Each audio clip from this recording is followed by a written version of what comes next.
Ngayong araw ay mag-i-interview tayo ng mga tao upang tanungin kung gaano kadalas sila nagsasabi ng thank you, kung nahihiya ba sila magsabi nito, at kung ano ang nararamdaman nila pag sila naman ang sinasabihan ng thank you. Kaya tara, halika at samahan niyo ako.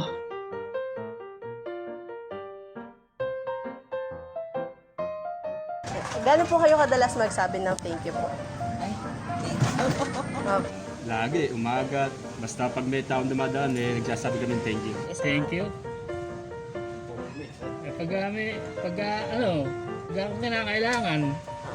Very common naman sa akin yung mag-thank you basta meron akong favor o kaya meron something sila na nakita ko na dapat i-appreciate ko. Dalas ko naman siya nasasabi sa mga nadadaan ka na guard o kaya sa mga nadadaan na mga teacher, yung mga ganun, yung mga karespe-respeto. Tuwing may bumibili po, minuto, gano'n. Masasabi ko parang habit na yung pagsasabi ng thank you. Tsaka siguro pag nakaka-receive ako ng pagmamahal. Ayan. Any of the 5 love languages, ayun. May times po ba na nahihiya kayo sabihin yung thank you? May times, pero kasi, kapag alam mo yun, yung sinasabi ng puso mo na nahihiya ka, pero naturally masasabi mo siya sa ibang tao na magte-thank you ka. Kaya, ayun, hindi ko na napipigilan yung hiya ko, kaya nakakapagsabi ako na thank you sa tao na yun. Hindi naman.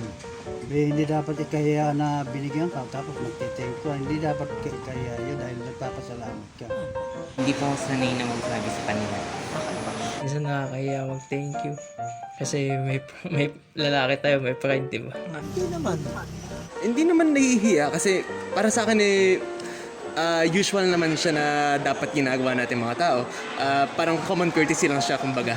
Madali kasi pag sa ibang tao. Para sa akin naman sa hindi kakilala, mas madali magsabi ng thank you. Pero pinaka nahiya siguro magsabi ng thank you siguro sa parents ko. Para kasi ang hirap naman na out of nowhere na thank you ma. Para kasi ang drama. So parang hindi ko siya nasasabi by words, but sinasabi ko yung thank you ko sa parents ko, particularly na nahiya ako through my actions. Yeah. Ano naman po yung nafe-feel niyo pag kayo sinasabihan ng thank you? Paano ba? Madala akong nasasabihin na thank you pero paano ba? Medyo nahihiya pero natutuwa naman din yung puso ko na. Okay lang, maganda sa loob kasi pagka gumawa ka ng isang bagay na maganda at binabalik naman nila sa pamagitan ng thank you. Masarap sa pakiramdam dahil thank you ka, sumagot din siya ng thank you rin. Gumagaan po yung pakiramdam ko. Salamat din. Kaya kung ganyan. Na-appreciate po kayo. Oo. Yun lang po. Yung fulfillment. Parang worth it lahat ng nagawa mo sa kanya. Magaan sa kalooban kasi napapangiti namin yung mga tao at sinasabi thank you rin. Na-appreciate po kayo. Appreciate naman nila.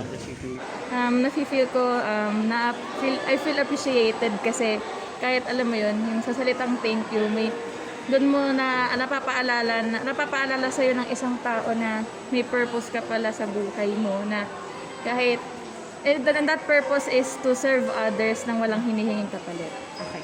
Yan ang thank you. Fulfilling kasi kumbaga nakakatulong ka din or nakakapagbigay ka ng saya sa iba. Di masaya makuan dahil nirespekto ka ng kapwa mong tao. Kung kinukunan ko ng thank you, ganun. Nakakagaan ng loob, lalo na yung hindi mo inaasahan, yung hindi naman niya kailangan mag-thank you, pero nagte-thank you siya. So, nakakagaan po ng loob. Thank you po. Thank you. Thank you. Thank you po. Ilan pa? Thank you po. Thank you po. Thank you po. Thank you kuya. Thank you po. Thank you po.